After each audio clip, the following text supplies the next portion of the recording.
अभी बिहार में वोटर अधिकार यात्रा चल रही है और अभी कल कटिहार में थी, आज पूर्णिया में है। तो इसको आप किस प्रकार से देखते? क्या तरह से देखा जाए तो सिर्फ राजनीतिक एजेंडा है, इन लोगों का तो कुछ करना है नहीं।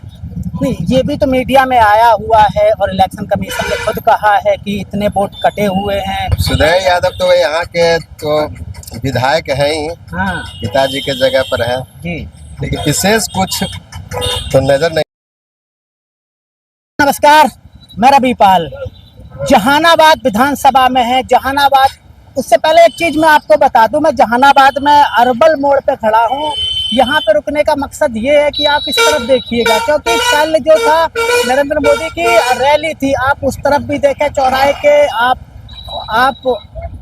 वो सामने भी देखें। तो मैं ये बताना चाहता हूँ शो स्टार्ट करने से पहले कि जो नरेंद्र मोदी की जो मार्केटिंग है वो पूरी तरह से हो रही है, ऐसा नहीं है कि नहीं हो रही है। लेकिन जिस प्रकार से राहुल गांधी ने एक अपना डंका बजा दिया है बिहार में, उसकी एक अलग बात है। तो जिस प्रकार से कल रैली हुई प्रधानमंत्री की, तो जैसी होती थी वैसी हुई नहीं है। अब हम जहानाबाद पे आ जाते हैं। जहानाबाद में अभी सुदय यादव है, जो कि इनके पिता 2017 में डेथ हो गई थी। उसके बाद ये चुनाव लड़े, 18 में जीत गए, उसके बाद फिर 20 में जीत गए। लेकिन अब ऐसा कहा जा रहा है कि ये जो विधानसभा है कांटे की है, क्योंकि प्रशांत किशोर का उम्मीदवार भी यहाँ से अच्छा है। और पिछले चुनाव में एक बात और हुई थी, जब कृष्णनंद प्रसाद यादव लड़े तो उनको 25% वोट मिला था। लेकिन वही इंदू देवी भी थी, वो जो चिराग पासवान की पार्टी से। तो इन दोनों का जो कैलकुलेशन था, लगभग 40-45% इनको वोट मिले थे। और सुदय यादव को भी 4-5% एक्स्ट्रा 4-5% एक्स्ट्रा मिले थे। तो अगर इनमें से एक ही कैंडिडेट लड़ता है तो जो जदयू के लिए जीतना मुश्किल हो जाएगा। हम लोगों के पास चलते हैं, समझेंगे कि क्या माहौल है लोगों का। ये बताइएगा कि अभी बिहार में वोटर अधिकार यात्रा चल रही है और अभी कल कटिहार में थी, आज पूर्णिया में है। तो इसको आप किस प्रकार से देखते? क्या ये सही है राहुल गांधी और जो तेजस्वी की टीम कर रही है, या फिर एक राजनीतिक एजेंडा है? एक तरह से देखा जाए तो सिर्फ राजनीतिक एजेंडा है, इन लोगों का तो कुछ करना है नहीं। बिहार को बर्बाद करने में तुले हुए हैं। इन लोगों के रीजन में ना रोड ठीक था, ना कुछ था, ना शिक्षा था। अभी नीतीश के सरकार में, एनडीए के सरकार में जो भी है अच्छा चल रहा है। इन लोग केवल तिगड़ीबाजी करना जानता है, इसके अलावा कुछ जानते नहीं है। नहीं, ये भी तो मीडिया में आया हुआ है और इलेक्शन कमीशन ने खुद कहा है कि इतने वोट कटे हुए हैं और 1 महीने में आपने 65 लाख वोट खत्म कर दिए। वोट कटा है, आपको ही पता होगा सर कि वोट जो कटा है ना, सब बाहरी लोग और रोहनिया लोग थे, जिनका कोई बेस नहीं है। वो लोग बस के यहाँ पे लोगों का अधिकार छीन रहे थे, रोजगार छीन रहे थे। बहुत अच्छा पहल है कि जो वोटर लिस्ट में नाम कटना चालू हुआ है, बहुत अच्छा प्रक्रिया है, इसका हम सपोर्ट करते हैं। अच्छा, 1-2 चीज़ें और मैं पूछूंगा। जो अभी 18 साल से नीतीश बाबू हैं यहाँ पर, लगता है कि इस बार बदलाव होगा? क्योंकि इससे पहले प्रशांत किशोर नहीं थे, प्रशांत किशोर भी आ गए हैं इस मार्केट में। तो लगता है कि नीतीश बाबू फिर से। प्रशांत किशोर जी सिर्फ वोट काटने के लिए आए हैं। किसके वोट? को भी पता है, कुछ वोट काटेंगे, लेकिन ज़्यादा नहीं काट पाएंगे, क्योंकि धरातल पर जो जमीनी स्तर पर काम किया हुआ है उसके बेस पर जनता वोट देगी। लेकिन ये सिर्फ वोट काटने के लिए आए हुए हैं। किसकी सरकार देख रही है? सरकार तो अभी हम नीतीश कुमार का ही सरकार देखेंगे, एनडीए का ही सरकार देखेंगे। नहीं, आपको नहीं लगता कि बदलाव हो बिहार में? बदलाव तो ऑलरेडी आ चुका है भैया, अभी देख सकते हैं, बदलाव तो ऑलरेडी आ चुका है।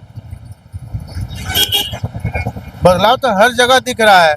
यहाँ से जब पटना जाने का जो रास्ता था, आज से 5 साल 10 साल पहले, जब नीतीश कुमार या नहीं थे, जब राजद का सरकार था, तो आपको भी पता है कैसा रोड था। अभी आप रोड जाके देखिए, यहाँ से पटना जाने में सिर्फ 45 मिनट लगता है। अच्छा, एक लास्ट मेरा सवाल है आपसे, क्योंकि आपने बहुत इंटरेस्टिंग बातें बताई इसमें। यहाँ पर जब पिछला चुनाव हुआ, हम जहानाबाद की बात कर लेते हैं, तो लगभग जो सुदय यादव हैं और इनके अपोजिट में जो 2 कैंडिडेट थे, जदयू को लगभग 25% वोट मिले थे। उसके बाद चिराग की पार्टी को में लगभग 14% मिले थे। हाँ, तो इनका अगर कैलकुलेशन करते तो 40-42 पे चले जाते हैं ये लोग। तो अगर महागठबंधन को यहाँ से हराना है तो क्या रणनीति होनी चाहिए एनडीए की?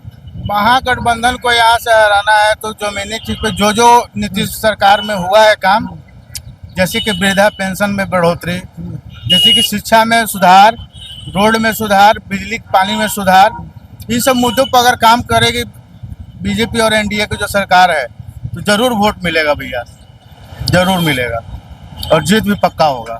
बाद में दुकान है तो मुझे सुदय यादव जो आपके विधायक हैं, इनके पिताजी भी इस अस्त्र में डेथ हो गई थी, उसके बाद ये 2 बार लड़े, दोनों बार जीत गए, तो अभी तक लगता है कि कुछ किए आपके यहाँ पर या फिर आप लोग बदलाव की तरफ जाना चाहते हैं? सुदय यादव तो यहाँ के तो विधायक हैं ही, हाँ पिताजी के जगह पर है जी, लेकिन विशेष कुछ तो नजर नहीं आता उनका कामकाज कुछ। शहर में वही समस्या है, बिजली का, पानी का, ऐसा कुछ समस्या बनाई है। तो अगर अब की बार महागठबंधन को टिकट देता है तो जीतने के चांस है या फिर लोगों का मन इससे पहले जो सत्ता क्या नाम है जदयू थी तो उसकी तरफ जाएंगे? अभी सब दोबारा अगर टिकट मिलता है तो अब तो भाई यहाँ तो भाई अलग ढंग का राजनीतिक है, सब जातिवाद का, तो भाई इस हिसाब से तो फिर अब जैसे हर बार चुनाव होता उसी तरह से होगा।